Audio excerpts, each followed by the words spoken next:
Byl ten zámek strašně takový tajemný pro nás a zdá se, obzvlášť jako děcku se ten barák zdál obrovský, že? Ale vždycky patřil k těm napadlům, ale nikdy by mě nenapadlo, že bych prostě vůbec ani měla pomyslet, že bych tam měla něco jako dělat. Jo?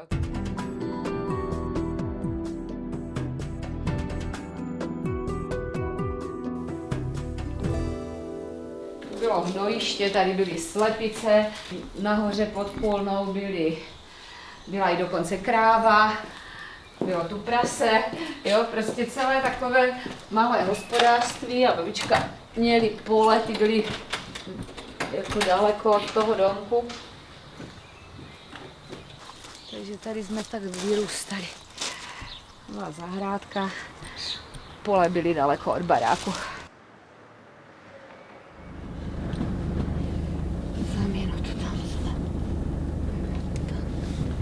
Být na tom zámku přišlo s tím životem a hlavně jako s tím, jak jsme ten zámek pro tu Fatru začali prodávat, ty jsme tam začali chodit, měli jsme klíče od toho a ty jsme viděli ty potenciální kupce, jako co tam chodili.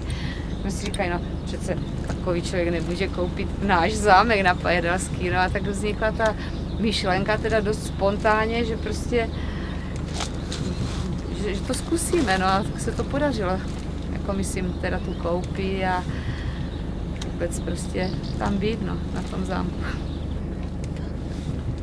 To jsou takové kroky, kdy člověk úplně je z toho špatný, no ale ono, něco se povede, něco se nepovede, no, že... Ale jdeme dál. No. Co? Tak jako... Jakože nemám strach, že mami? No, do všeckého vletíš. No, no ale no. Tak ale řeším to, ne? To všechno.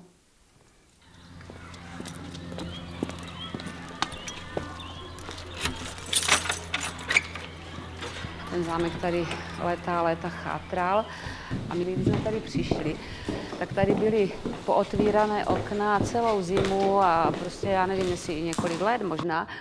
Tady pršelo a bylo tady vlhko a prostě tak to tady dopadl ten strop, ale už se chystáme letos s tím stropem něco udělat, protože právě tady nás zbrzdila i ta dřevomorka ve všem, protože když jsme na to přišli, že prostě tady je, tak byla hrůza, protože mě dřevomorku v baráku, to prostě každý jiný odborník ví, že je průšvih veliký. Můžu říct, že nám nikdo nevěřil, že tady vydržíme díl než rok a jsme tady 5. rok. Samozřejmě to není legrace, je to někdy velká bitva v tom smyslu, že prostě člověk hledá ta nejlepší řešení a hledá i ty finance a hledá lidi kolem sebe, kteří jsou schopní pomoct, ale prostě já jsem přesvědčena o tom, že se nám to daří a že jsme sami sobě dokázali, že zvládneme i věci, o kterých někdo si myslí, že ta věc je nemožná.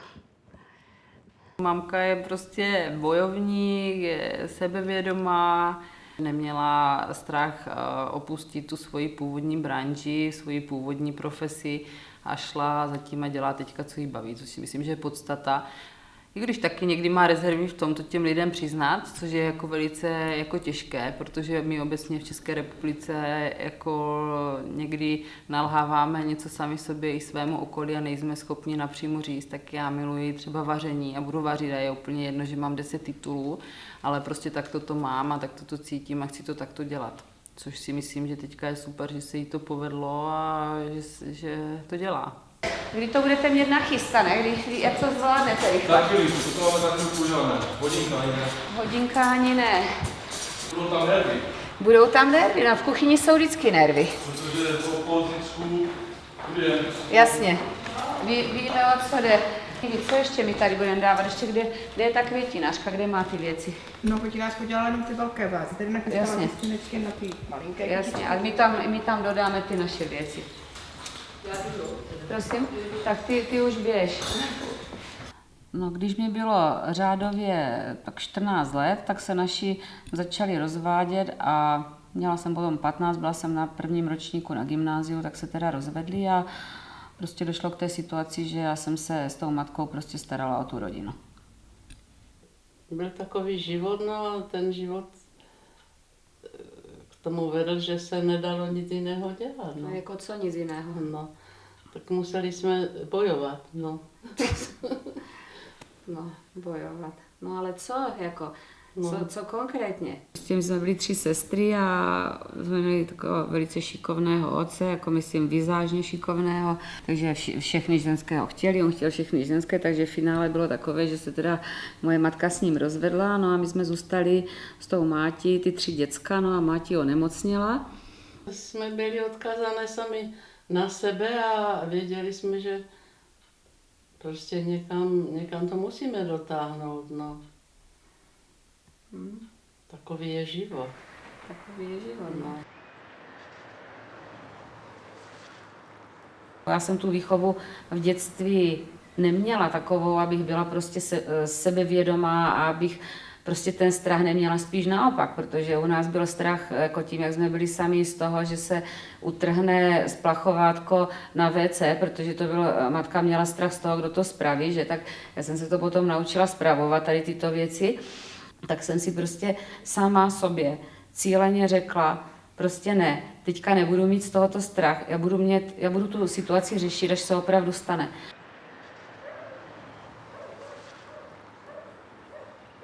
A já si myslím, že prostě pořád jsem zůstala tou Evou, která byla, když bydlela dole.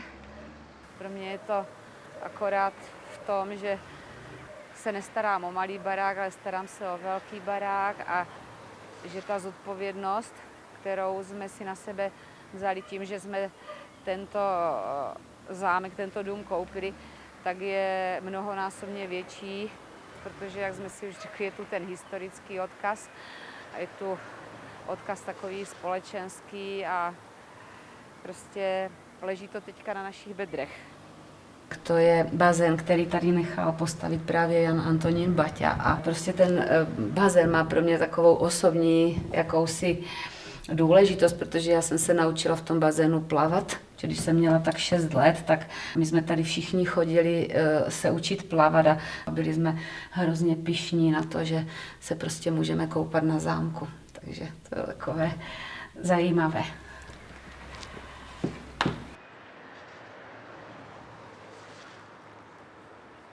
Když se bavíme teda tady také o odkazu toho batismu nebo Baťu tady v tomto regionu a tady v Napajedlích, pro mě oni jsou příkladem toho, že prostě se člověk nesmí vzdávat. Já si myslím, že je to v té jejich výchově a prostě táhne se to v té generaci těch Baťů asi po všechny ta jejich pokolení. Prostě jednoznačně já si z toho beru, že tito lidé neměli strach a prostě šli za tou svojí vizí a za tím svým cílem, i když byly chvilky, kdy se jim teda vůbec nedařilo a kdy to vypadalo, že už se to dál nepotáhne.